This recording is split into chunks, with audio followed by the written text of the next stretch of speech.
নমস্কার বন্ধুরা, আমি মিসেস তাপসী আর আমি একটা নতুন ভিডিও নিয়ে চলে এসেছি। আশা করি আপনারা সবাই খুব ভালো আছেন। লাইক, কমেন্ট আর সাবস্ক্রাইব করে পাশে থাকবেন।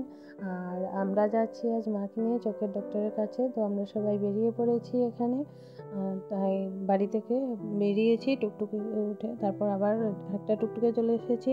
এই টুকটুকগুলো এখন ধর্মনগর যায়, আগে মানে এগুলো দিয়ে কখনো যাইনি, আজ ফার্স্ট টাইমে যাচ্ছি। আর খুব ভালো লাগে এই টুকটুকগুলো দিয়ে যেতে। এত যে ভালো লাগে আমি জানতাম না যদি না উঠতাম তো। আর আমাদের আশেপাশের মানে খুবই সুন্দর জায়গা। তো খুব গরমের দিন তো হাওয়াটাও খুব ভালো লাগে, তাই জন্য যেতেও খুব ভালো লাগে এগুলো দিয়ে। আর যখন যাব নেক্সট টাইম তখন এগুলো দিয়েই যাব। মানে অনেকটা বেশি খুশি, কেননা আজ তো অনেকদিন পর যাচ্ছি মায়ের বাড়িতে, তাই জন্য খুশিটাও একটু বেশি, তাই জন্য বেশি ভালোও লাগছে। এটা আমি না, সব মেয়েদেরই বাপের বাড়িতে যেতে একটু বেশি ভালো লাগে। আর খুব আরামের ঘুমও চলে আসে, অল্প কিছুক্ষণ আমি ঘুমিয়েও পড়েছিলাম। তারপরে এই যে চা পাতা বাগানটা আসলেই মানে বুঝে যাই যে আমার বাড়িতে যেতে আর 10 থেকে 15 মিনিট সময় লাগবে, তারপরেই বাড়ি চলে আসবে। এই যে আমি চলে এসেছি আর ওরাও চলে গেছে ডক্টরের কাছে। তারপর ঘরে এসে ফ্রেশ ট্রেশ হয়ে এখানে বসেছি আমি। এই যে আমি আমার নিজের ভিডিওটা বানাচ্ছি আর কি। আর এখানে কেননা কোনো তো কাজ নেই, মা সব কিছু করবে তাই জন্য। আর তারপর মা আসার পরে জিজ্ঞেস করেছিল যে চা খাবো কিনা, তো মা এখানে চা নিয়ে এসেছে আমার জন্য আর মায়ের জন্য। তো এই যে চা আর কি ছিল ওগুলো খেয়েছি। তারপর এখানে মাকে বলেছিলাম যে পনির দিয়ে পুর বানানোর জন্য, তো মা ওগুলোও বানাচ্ছে আর বাকি রান্নাও করছে। তারপর এই যে মায়ের গোপাল সোনা,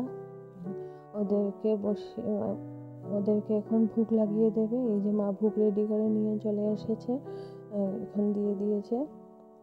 গোপাল সোনা ওরা খাবে, কিউট কিউট বেবিরা খাবে এখন। তারপর ওই বেবিদের খাওয়া টাওয়া শেষ হওয়ার পর এখন আমিও খেতে বসে পড়েছি। এই যে এখানে আমি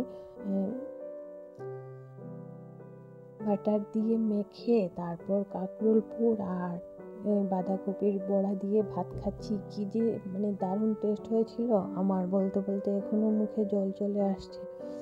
খুবই দুর্দান্ত বললেও কম হবে, মানে এতটাই টেস্টি হয়েছিল।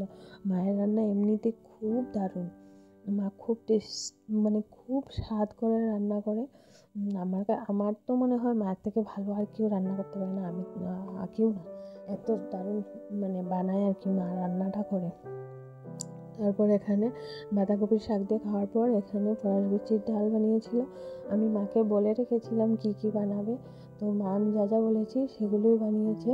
কেননা ঘরে যখন আমি যাই কিংবা থাকি তো আমি যেটা বলি ওটাই বানাই, নয়তো আমার চিৎকার চেঁচামেচি শুরু হয়ে যায় মার এখানে গেলে। তাই জন্য আমার পছন্দ মতো খাবারই হয় সবসময়। এগুলো দিয়ে খেয়ে তারপর না বলেছিলাম দই, তারপরও দিয়ে দিয়েছে। ওগুলো খেয়ে তারপর 10 মিনিট পরই রেডি হয়ে বেরিয়ে পড়েছি, কেননা ওরা সবাই চলে গেছে ডক্টরের থেকে স্ট্যান্ডে। তো আমিও চলে এসেছি, কেননা মায়ের চোখে ইঞ্জেকশন দেওয়া হয়েছে, তো বেশিক্ষণ বাইরে থাকা যাবে না, তাই জন্য চলে এসেছি। আর ঘরে আসার পর মা আমার জন্য নিয়ে এসেছিল পরোটা, ওরা খেয়েছিল, তাই জন্য আমি আমার জন্য নিয়ে এসেছিলো, ওগুলো খেয়েছি। আর আজকের ভিডিও এখানে শেষ করছি, টাটা।